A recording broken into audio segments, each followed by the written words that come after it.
ఇప్పుడు టైము 9 గంటలు. 12 గంటల్లోపు 50 పీసులు కుట్టాలి.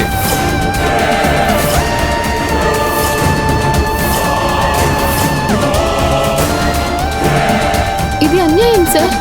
3 గంటల్లో 50 పీసులు ఎలా కుడతారు? ఎలా కుడతారు అనే ప్రశ్నలు వినడానికి రాలేదు నేను. కరుణాకర్ చెప్పాడు, ఆనందించేస్తుంది, అంతే. ఇది నా రూల్. ఇదెక్కడి కొత్త రూల్ సార్? పిలవని పేరంటానికి వచ్చిన ముత్తైదువులాగా ఆనంది మీద ఇలా ఈగ వాళ్ళగానే వచ్చేస్తాం. ఎందుకమ్మా? లవ్వా? అందుకేనా? ఒక్క ఆనంది కోసమే కాదు, ఇక్కడ ఎవరి విషయంలో అన్యాయం జరిగినా అశ్విన్ ఇలాగే క్వశ్చన్ చేస్తాడు.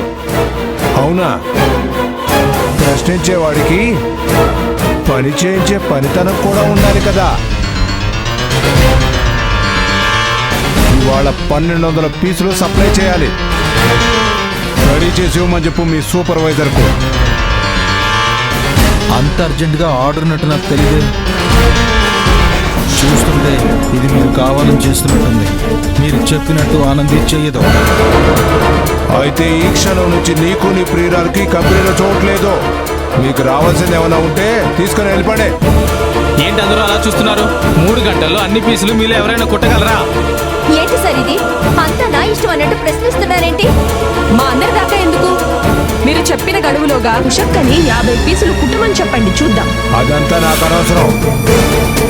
ఆనంది 3 గంటల్లోగా ఈ 50 పీసులు కుట్టి తీరాల్సిందే.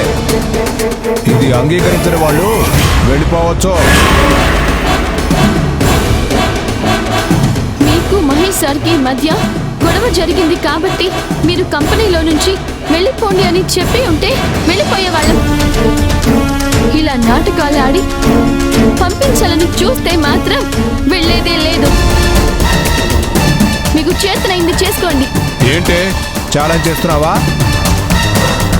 ఏంటి అంటే పోరా అనాల్సి వస్తుంది.